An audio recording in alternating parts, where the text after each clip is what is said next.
everyone, I'm Teacher Al. Welcome to my channel.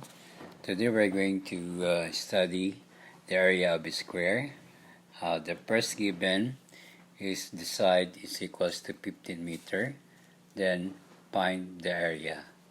So to find the area of a square, so we have to use the formula area equals s squared. S means the side. Then the given side is 15. Then we're going to square 15 times 15, so 225 m squared.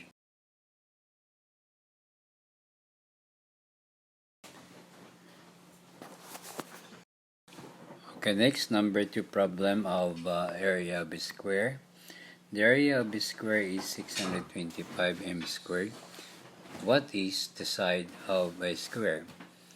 So the same our solution, we're going to follow the formula of area of a square. Area is equals to s squared. Then the given is the area 625 equals s squared.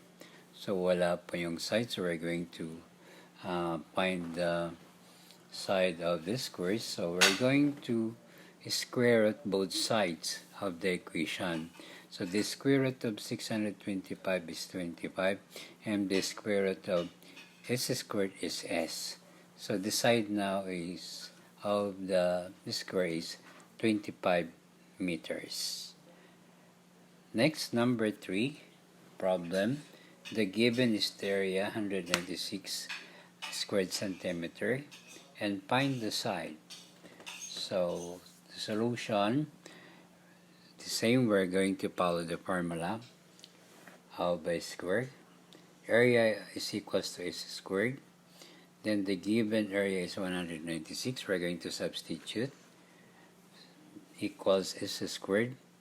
Then again, we're going to find the square root of 196 of both sides. And what is the square root of s squared?